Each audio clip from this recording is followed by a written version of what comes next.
Latitude Media, podcast at the frontier of climate technology.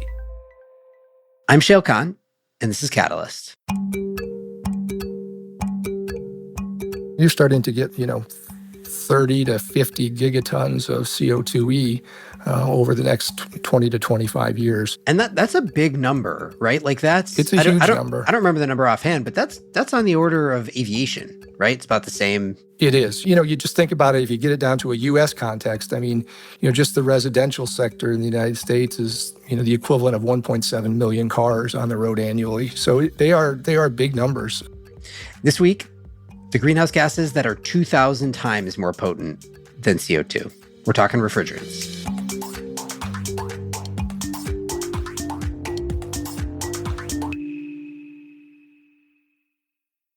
Catalyst is brought to you by Energy Hub. Facing urgent load growth, it's time for utilities to rally behind VPPs as a solution to diverse grid challenges.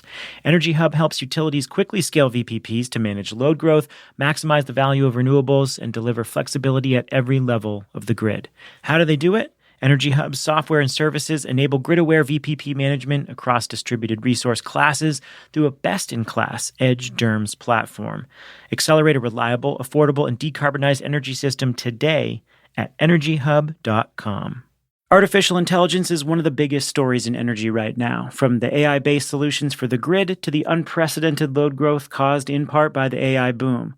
On December 3rd in Washington, D.C., Latitude Media is bringing together a range of experts for Transition AI 2024, a one-day conference on the AI energy nexus. We'll have networking, panels, a workshop, and technical presentations, and our podcast listeners get a 10% discount off their tickets. Use the code LMPODS10 when you check out. Head on over to latitudemedia.com/events or click the link in the show notes to see the full agenda and register for Transition AI 2024. I'm Shail Khan. I invest in revolutionary climate technologies at Energy Impact Partners. Welcome. All right, those types of things that are important, you've heard about for years, but you've just never had the time to really understand. That's me with refrigerants. Like, refrigerants are, in aggregate, actually a huge source of global greenhouse gas emissions from a climate impact standpoint. They are roughly on par with aviation, which is big. We talk a lot about aviation, and the industry is obsessed with sustainable aviation fuel and all this other kind of stuff. And for all the rhetoric in climate and climate tech world, I hear much less about refrigerants, despite the fact that in aggregate, they contribute about the same amount of global warming potential. I think that's in part because, they're this component in HVAC systems that is this little bit of material that we use. It seems like it should be solvable. And in fact, interestingly enough, about this sector, we've solved a big environmental problem to do with refrigerants before. This was the ozone hole that we were creating, and solved it with the Montreal Protocol, replaced all the refrigerants. Why don't we just do it again? And maybe we will, but it's sort of complicated, as always. It's harder than you want it to be when it comes to reducing greenhouse gas emissions. And also, refrigerants are not one thing. There are many different kinds used in many different applications, including, by the way, and maybe this is the thing that will bring refrigerants back to prominence, data centers, which require a lot of cooling and thus a lot of refrigerant. So it's a good time to talk about refrigerants, talk about their climate impact, and try to figure out what the solutions might be. This is, as I said, a category I haven't spent enough time in yet. So this one's valuable as a learning tool for me. And the right guy to do it is Ian McGavisk. Ian is a senior advisor for carbon-free buildings at RMI. He's an expert on refrigerants. He wrote a good report recently on reclaiming high GWP refrigerants in residential HVAC. And I use this as a sort of refrigerant 101 for me. So hopefully it'll be the same for you. As a disclaimer, also, Ian works in business development at a company called Transera in the HVAC space, which EIP, my firm, is an investor in. Okay, on to the conversation with Ian. Ian, welcome. Thanks for having me, Shail. Let's talk about refrigerants, starting with, what are refrigerants? What do they do? What's the purpose? Yeah, refrigerants are used to make sure you can complete a refrigeration cycle. So, in any air conditioner, for example, and I'll use a residential because that's probably the easiest one to describe, you need to take refrigerant and change it from a liquid to a gas over and over again to be able to collect heat inside the space or inside your home and then reject that heat outside your home. So refrigerants are substances that are used in that cycle, and they repeat the cycle over and over by going from liquid to gas phase to collect and reject the heat. They've been around for a long time, and they're basically the working fluid for any refrigeration or air conditioning type of application. You mentioned they've been around for a long time. I would be interested in like a brief history of refrigerants. Like when did we start using them? And then how have the actual refrigerants, the materials that we've used as refrigerants, how have they evolved over time? Yeah, so you go back to the original refrigerants were all the natural refrigerants, ammonia, carbon dioxide, were the first ones that were used, and that's goes back well over 100 years, and they were used primarily in the refrigeration industry. I mean, ice makers were kind of the first uses of some of those refrigerants. Willis Carrier is the one who gets credit for using those then in kind of air conditioning systems, as the father of air conditioning. And then they've migrated since then to to all sorts of different applications, whether it be transport refrigeration or residential refrigeration and air conditioning, industrial process cooling. Today, the biggest consumer of cooling is data centers. So as we talk about AI and all the AI applications, all that doesn't exist without a significant amount of cooling to keep those servers warm and keep those data centers operating. So it's been a real evolution from basically some minor comfort cooling and food process all the way now to every industrial process pretty much requires some sort of cooling and to make it viable. So you mentioned we started long ago with ammonia and carbon dioxide. What are the predominant refrigerants that we use today? I know it varies by application, but high level. It does, and those refrigerants are still around today. Since then, a whole family of synthetic refrigerants has been created, and I say synthetic; they're made through a chemical process, and we've had an evolution through those as well. The original synthetic refrigerants were found to have significant ODP or ozone depletion potential. And so that was the first problem with these synthetic refrigerants. They're fluorinated or chlorinated, and they were causing holes in the ozone layer. So the Montreal Protocol was the first major treaty to reduce the use of these gases and come up with a second generation of refrigerants, let's call it, that were a little more environmentally friendly. Now, while we solved the ozone depletion problem, we created a global warming problem. The refrigerants that were developed to replace the original set, then had a significant global warming impact. And as we learn more about climate science and we learn more about what impacted the climate, this second generation of refrigerants were found to be a significant contributor to the global warming. And so now we're in the process of changing out those refrigerants to a third generation, let's call it, of lower GWP or global warming potential refrigerants. Yeah, I want to talk more about the climate impact of refrigerants and what the next, Gen 3 might be. But just to harp on it for 1 second, is one thing I think folks who maybe weren't around or weren't paying attention at the time have maybe forgotten, which is it's actually a pretty impressive feat that we pulled off on a global basis here, which is we had all these refrigerants. They were causing ozone depletion. There was the Montreal Protocol, was a UN treaty that phased all that stuff out, and it worked, right? Yes. I mean, the Montreal Protocol is probably the single most effective global treaty that's been put in place, through UN sponsorship. And that's been the basis now for, kind of next generation, the Kigali Amendment. And as you go through, the number of updates to that and technical committees that have been formed around it and constant evaluation and measurement that's put in place. So it is probably the gold standard in environmental treaties, and it continues to be that today. And it continues to grow and evolve today as we learn more and we understand more, and then we go take action. Okay, so let's get to the climate impact. How much emissions are refrigerants responsible for today? The data is not exact, but the best estimates are it's between 1.5 and 2 gigatons annually of CO2e or carbon dioxide equivalents. And so, when you kind of run that out over the next, when you run that out to 2050, you're starting to look at 30 to 50 gigatons of CO2e over the next 20 to 25 years.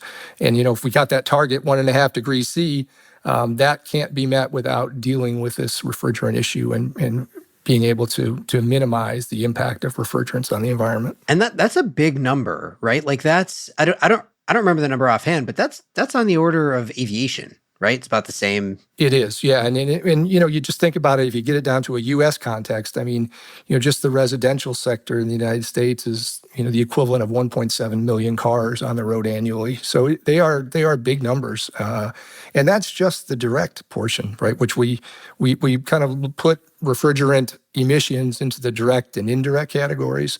The direct portion is refrigerant that escapes from equipment. The indirect portion, which is 3 or 4 times the impact, is the carbon emitted by producing the energy to run the equipment. So you've got two impacts, direct and indirect, but that indirect impact is also an important consideration in the air conditioning and refrigeration industries. Catalyst is brought to you by Energy Hub. Energy Hub unlocks the power of VPPs to deliver flexibility to the grid. How do they do it? By enrolling DERs in customer-centric flexibility programs and using AI-driven optimizations across devices to shape desired load profiles. Energy Hub has more gigawatts under management than any other edge DERMs on the market, and they have a proven track record of building high-performing VPPs in record time. Working with more than 70 utility clients across North America, Energy Hub delivers reliable flexibility at every level of the grid. Click the link in the show notes to learn more or go to energyhub.com. Where are you going to be on December 3rd? I know where I'm going to be. I'm going to be in Washington, D.C. at Transition AI 2024. That's when Latitude Media is offering the chance to hear from experts on the front lines of AI deployment in the energy sector. Transition AI 2024 is our one-day in-person event, again in Washington, D.C. It addresses both sides of the AI energy nexus, the challenges AI energy demand poses for the grid, and the wide opportunities to help climate solutions. This is our third event, and we brought together a really great lineup for this year. It includes Meta's former Director of Energy Strategy, Peter Freed, DOE's Chief AI Officer, Helena Fu, Paige Crahan, who heads up Tapestry, Google X's moonshot for the grid, and AES Chief Product Officer, Chris Shelton, plus many more.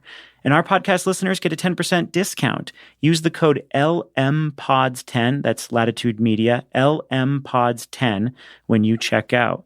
See the full agenda and register today at latitudemedia.com/events, or just click the link in the show notes. I will be there. I hope to see you there. Transition AI 2024. And for a minute, let's just talk about why there are emissions from refrigerants, right? Because it's, you could imagine, like, let's just say you're using CO2 as refrigerant. I think people will obviously understand CO2 has global warming potential. But if it were sitting there in a closed loop and it never escaped into the atmosphere, then you would have no climate impact. So what is it that's actually causing the emissions here? Yeah, and I think that's the most important point here, is that until a refrigerant leaks to the atmosphere, it doesn't have a negative impact on the environment.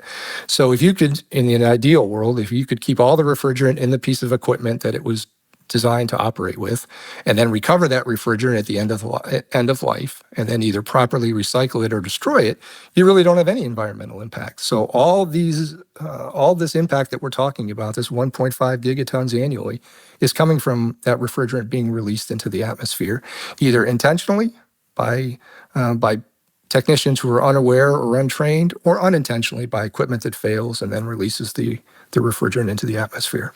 So do we have data on, it sounds like there are multiple categories of these emissions. There's the leaking from an operating unit, whether intentionally or unintentionally, and then there's end-of-life equipment where if you don't do sufficient reclamation or recovery, then it leaks into the atmosphere. Do you know how much is coming from each of those categories? I would say that there's not real good data here. It's one of the areas that there's, I think, a significant gap, and one area for additional research is to understand. I think we have a pretty good understanding of what occurs from leaking equipment, because there's a record there, right, of refrigerants that have been purchased and installed in equipment. The single biggest emitter is the refrigeration sector, and that's primarily what I'd call the commercial refrigeration sector. That's supermarkets, convenience stores, and that's the single largest emitter. What we don't have real good data on is, end-of-life residential air conditioning equipment. So when a homeowner's unit, when it comes time to replace, and for whatever reason, how much of that refrigerant is left in that unit, and then is that refrigerant collected, recovered, reclaimed, or recycled, or sent for destruction. So that to me is a gap in the data set, and one that would require some research to close. But I think it's research that would be important to do. Okay, so we're going to set aside replacement of the existing refrigerants. We'll come back to that in a minute. Assuming we were stuck with the refrigerants that we've got right now, in your mind, how much of the problem is a technical problem versus a sort of, market problem? Like, is the problem of leakage, for example, or lack of recovery, is it actually just a difficult technical challenge to avoid leakage or to recover? Or is it just that, actually, like you said, we need to train technicians better, we need to mandate a certain end-of-life process, et cetera? Yeah, it's really not a technical problem. The technology exists. Nothing has to be developed to be able to successfully recover, reclaim, and refrigerants. It is more of it's more of an economic problem right now. The market price for reclaimed refrigerant is more expensive than it is to use virgin refrigerant. So, and when I say virgin refrigerant, it's refrigerant that has not been used previously. So today, the primary driver for a lot of the venting is economic. The technician or the contractor's time is worth more than actually collecting the refrigerant and selling it into the reclamation market. Now that will change over time. We've seen this in the past as new refrigerants, as old refrigerants are being replaced with new refrigerants. The market for the aftermarket price for these reclaimed refrigerants goes up. Then it becomes economical for contractors to recover and reclaim those refrigerants. So it's interesting because I guess now we should talk about the Gen 3 refrigerants, but the implication of the fact that there is an effort toward Gen 3 refrigerants and replacing existing refrigerants with the low GWP ones sort of implies that we generally don't believe we're going to solve those market problems. Yeah, so the market problems will not be solved with, it's unlikely the market problems will be solved without some intervention, and that's government intervention. And we've seen kind of best practices globally where the governments have intervened. They've actually stepped up to pay that premium to contractors in order to make that recovery economically viable. Over time, as the existing refrigerant supply starts to dwindle, then we will start to see the economics become more favorable, and then some of that will naturally correct as part of the supply-demand cycle. But there will always be a challenge, I think, on that, on the economics here for contractors.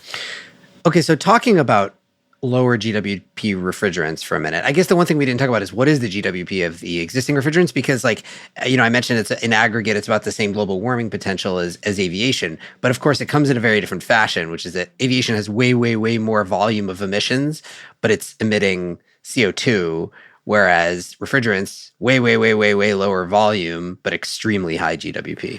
Yeah, so the refrigerants primarily in use today, the GWP is around 2,000. And, I'll use R410A as an example. It's what's most common in the residential market in around the world.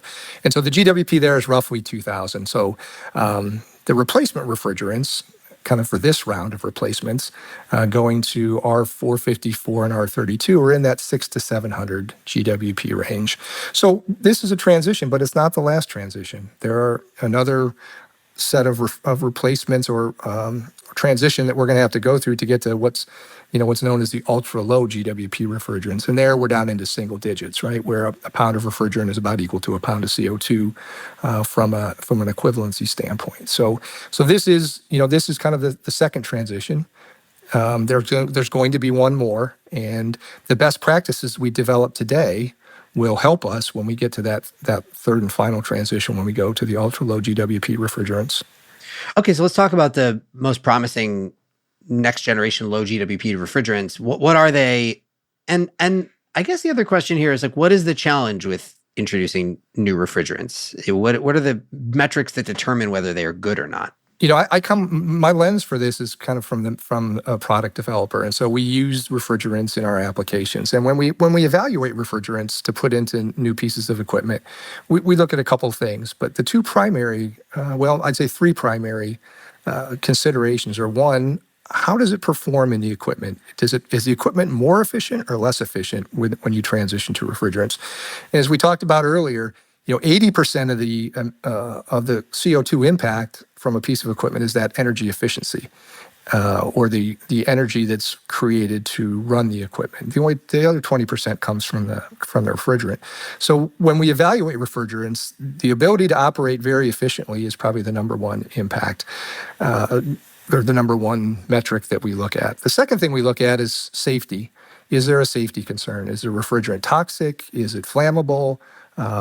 So safety is always a concern.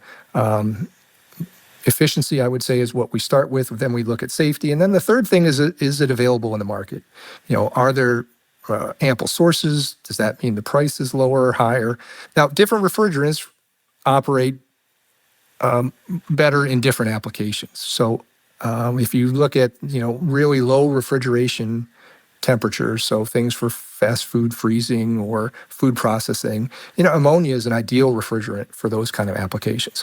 When you look at air conditioning temperatures, for example, then ammonia really isn't a very good refrigerant. Thermodynamically, it doesn't perform very well. So then you get into, maybe more of a synthetic refrigerant, the 454s, the R32s, that perform very well in those applications. What I'd say is we move to these ultra-low GWP refrigerants, the primary issue is flammability. And so they are slightly flammable, and so those issues have to be addressed. Some of the best natural refrigerants are R290, which is propane, and R600, which is isobutane. Excellent refrigerants, but obviously they have a flammability challenge that has to be met. From a cost perspective, is that important? Like in the context of an AC unit, is the refrigerant a significant portion of the overall cost, or is it kind of de minimis?